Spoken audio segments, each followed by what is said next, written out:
Okay, we're in the home stretch of our three-part series where we reassemble our Lutron Triathlon shade so we can get back out on site and install it now that it's the right width. Happy customers is what we're shooting for, since this equals getting off the job.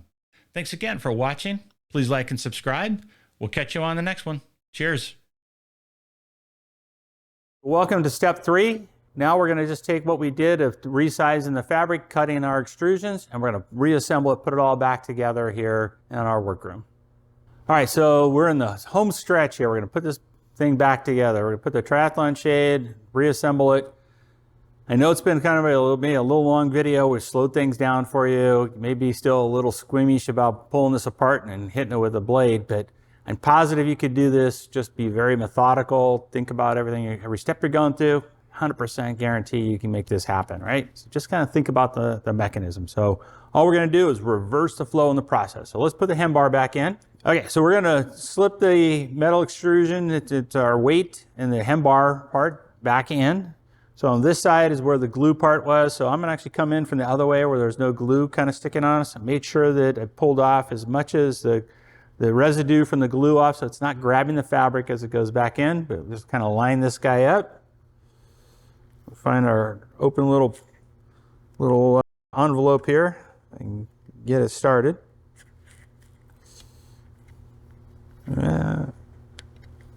There we go. And then just nice and straight, purposeful. Don't force anything, at least not too much. All right, so it's going to slide in. We're almost home free. Once I kind of get to the edge there, all right, I'm going to pull the fabric apart. I'm going to use the screwdriver here. Just kind of give it a little push inside. So we've got about 1/8 of an inch gap between the end of the metal and the fabric, because that's where we got to get our little plastic pieces in. So, right, so we're going to put our little end caps in, one on each side. They're going to go slide right into the extrusion. All right, nice clean hands. All right, easy, goes in. Now we've got our hem bar reinstalled. We're getting there. So now let's get it back on the drive itself. So we slide this guy over a little bit. Reposition our battery compartment in the drive. All right, we don't have to be concerned about the upper and lower limits or anything like that. We'll reset those once it goes back in and gets installed in the field. But there's little ridges on the drive here, which also match up with the ridges inside the tube itself. All right, so it's not necessarily keyed, but those ridges, we're just going to kind of want to spin that gently until it sort of slides in. There we go. And we can just bring this guy that way, slide it up onto the other end of the drive. We're almost there. All right, now it's just putting the end bracket back on, right? So I'm going to reverse that process. If we're going to pull this out just a little bit, just so we want to get this extrusion sort of slid over a little bit, so the end of the bracket's not banging into that. So we're going to reverse the flow. Now part of that is we want to do 6 1/4 turns in reverse, or counterclockwise. So the way it was before, I had sort of the bottom part of the idler end where the spring is, kind of like a tab piece that's facing down, because when I finish, I want to be able to have the 2 holes that this little key fit into, right? So this guy is going to slide into here once we get it wound up. So we'll just put that aside. All right, so here we go. 6 1/4. 1, 2, 3, 4, 5. It's getting a little bit tougher to spin. There's 6. And then there's our 1/4 turn, right?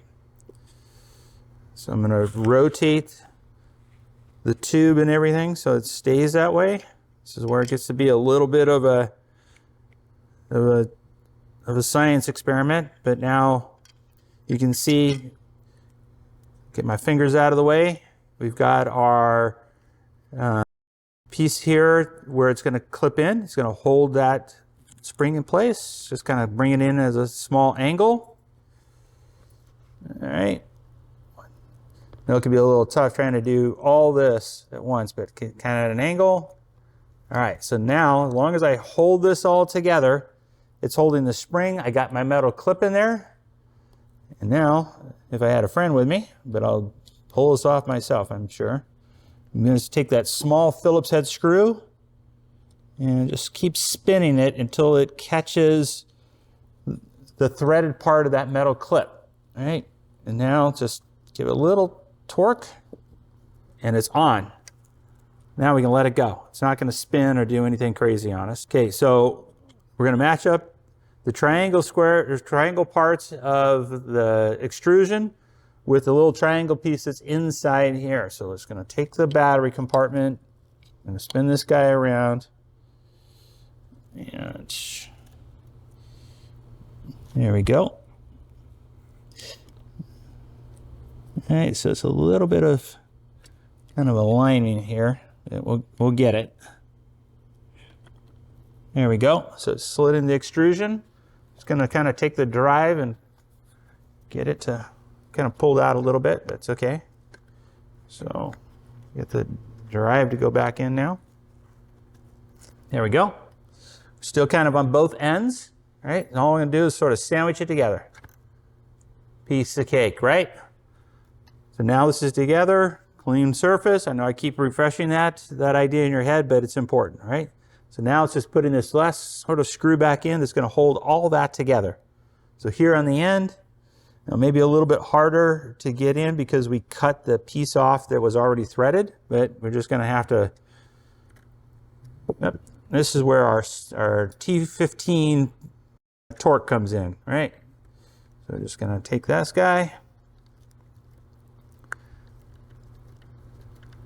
If I had some power tools, make life a little simpler, right? But we'll just old school it, use some little bit of elbow grease, but it'll all come together just fine. There we go. Perfect. So now at this point, everything should just sort of clip right back on as it does.